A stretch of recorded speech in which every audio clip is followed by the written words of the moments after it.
part 2 of my series on my new hydroponic garden. I'll be documenting the journey from installation, which I did in a previous video, all the way through harvest, and just seeing how the experiment goes. So we're about a month into it. So in my first video, I demoed how the whole thing works. So just a quick recap.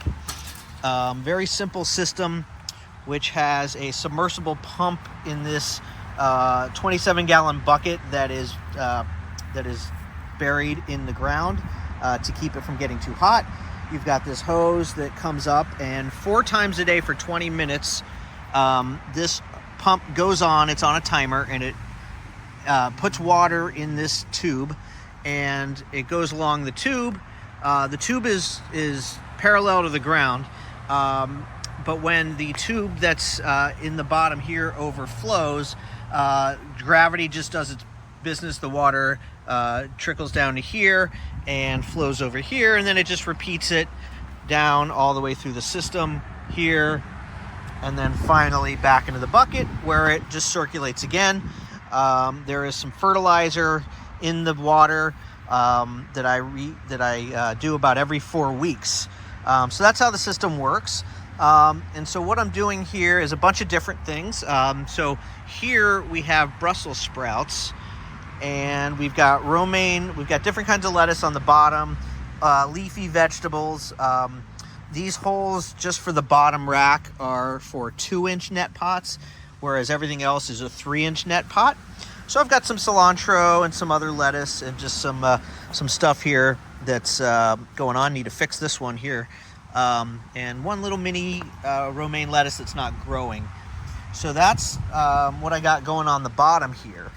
And back to the Brussels sprouts. So the idea here, and this is one thing that I'm trying to figure out as I go, is what happens when these bushes get really big? Like, if these in front get really big, will it block the ones in the back? I have no idea. So I'm figuring this out. So my idea is that I've got the Brussels sprouts kind of here vertically, and same with the tomatoes. And the idea, what I want to do, and I'm hoping this works, is that as the tomatoes grow, I'm going to use this trestle to kind of clip it and let it grow, or using the crossbar as a trestle, and I'm letting it kind of go over and behind the crossbar and let it hang, and I'll have it kind of hanging there with twine, and I'll be pruning it. So the idea is that, yes, these 6 tomato plants will all get very bushy and kind of harder to navigate, but they'll all be together and they'll kind of all be streamlined over the bar. And then the same concept here with the cucumbers. I've got 4 cucumber plants. And the idea, same thing here, is that as they grow up, I'm going to have them kind of going over the trestle and back down the other side. Peppers, same thing. I don't know if they're going to get quite as big, but I've got a bunch of peppers. And then this one's interesting, is the broccoli. So I grew these from seedling in my back porch that was heated, and they were really hurting. They were like lying over like this, but I transplanted them out here anyway, and they are doing pretty good, actually. So that's broccoli. We'll see what happens there. And it's just really fun to come out here. The fertilizer works very well. The idea is that because they're constantly in water, you're not losing nutrients by having the water soak into the soil with traditional gardening. And then each one of these plants can literally be moved. If you just pick it up here, you'll see it's got a whole root system here. And if I want to move it around to another spot on the trestle, I can do that. But I'm just going to put it back.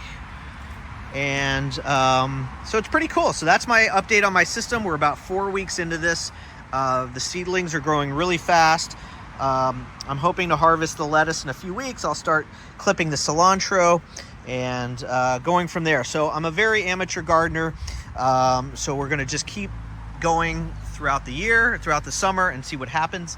And then just so I'm kind of keeping in line with a regular garden, I've got some edamame and some sugar snap peas in the regular garden bed.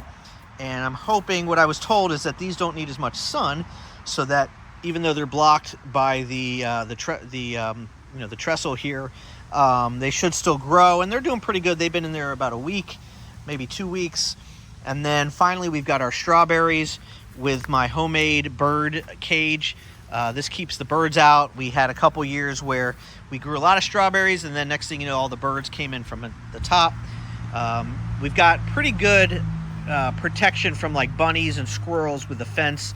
We've got both the chicken wire and the plastic fence, because the bunnies will chew through the plastic. So we've got both with a little gate.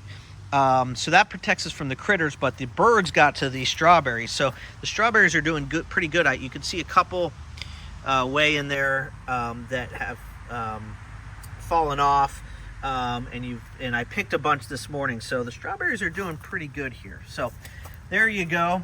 There's an update on my 2024 hydroponics system experiment, and stay tuned for more videos as the summer goes on.